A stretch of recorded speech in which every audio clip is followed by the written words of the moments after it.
विद्यार्थी मित्रों, जनाब कुतुबुद्दीन मौलिम बॉयज़ प्राइमरी स्कूल कक्षा 8 के विद्यार्थियों का मैं विषय हिंदी के ऑनलाइन क्लास में हार्दिक स्वागत करता हूं। आज का हमारा विषयांक है निबंध लेखन और उसका शीर्षक है ऐतिहासिक स्थल की सैर। दिनांक है 12/1/2021 मंगलवार। विद्यार्थी मित्रों, आपने अनुक्रम मणिका बनाई होगी क्योंकि ये हमारा दूसरा निबंध लेखन है। सबसे पहले हमने मित्र को पत्र लिखा था, यानी वहाँ पर 1 नंबर करके आपने विषय में मित्र को पत्र लिखा होगा। आज हम ये दूसरा निबंध देख रहे हैं, इसलिए यहाँ पर 2 नंबर लिखोगे और कहानी का शीर्षक लिखोगे ऐतिहासिक स्थल की सैर। और इस निबंध की तारीख कौन सी है? 12/1/2021। देखते हैं हम। ऐतिहासिक स्थल की सैर, सैर यानी मुसाफरी या प्रवास। पहला पैराग्राफ, भारत का इतिहास गौरवपूर्ण है। यहाँ के अनेक ऐतिहासिक स्थल इसके साक्षी हैं। इन ऐतिहासिक स्थलों की सुंदरता और महत्ता का परिचय उन्हें देखकर ही हो सकता है। हमने इतिहास में फतेहपुर सीकरी के बारे में बहुत कुछ पढ़ा था। हमारे मन में इस ऐतिहासिक स्थान को देखने की उत्सुकता जागृत हुई और गर्मी की छुट्टियों में हम वहां जाने के लिए निकल पड़े।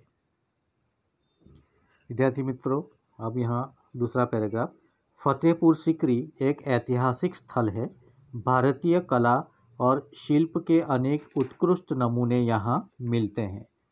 यह स्थल मुगल बादशाह अकबर की लीला भूमि रहा है। उनकी शान शौकत का यह साक्षी रहा है। तीसरा पैराग्राफ, सीकरी का बुलंद दरवाज़ा बहुत ऊंचा है, जिसकी रचना इतनी सुंदर है कि देखकर मुंह से वाह वाह वाह शब्द अपने आप ही निकल पड़ता है।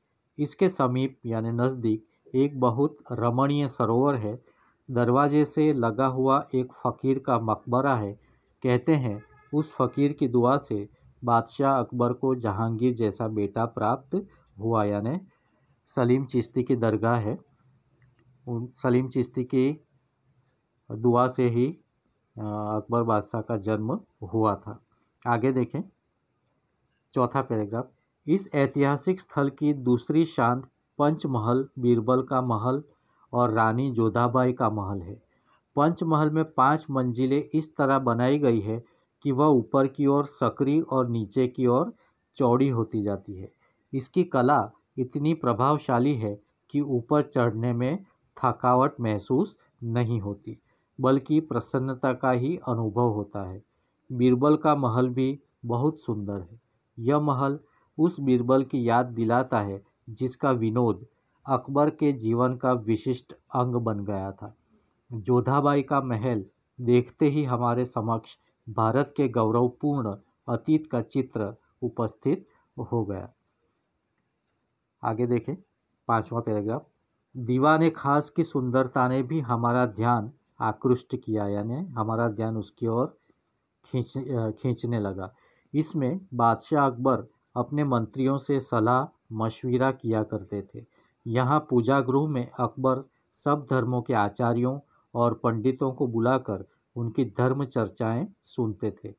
हमने हिरन मीनार और हाथी दरवाज़ा भी देखा। हाथी दरवाज़ा यहाँ के किले के अंदर प्रवेश करते ही दिखाई पड़ता है। सचमुच द्वार पर बने हाथी अकबर की महत्ता के प्रतीक जैसे लगते हैं। आगे देखें विद्यार्थी मित्रों, अंतिम 6ठा पैराग्राफ, इस प्रकार फतेहपुर सीकरी की भव्यता के दर्शन करने पर हमें बड़ी प्रसन्नता हुई, यानी खुशी हुई। बादशाह अकबर भारतीय इतिहास में हिंदू मुस्लिम एकता का प्रतीक है। फतेहपुर सीकरी की कला में हमने उसी एकता के दर्शन किए। तो विद्यार्थी मित्रों, यहाँ पर हमारा निबंध लेखन नंबर 2 समाप्त होता है। इस निबंध को आपको PDF में भेजूंगा, उसमें से देखकर आपकी हिंदी निबंध की नोट में अच्छे अक्षर से लिखना है। Thank you.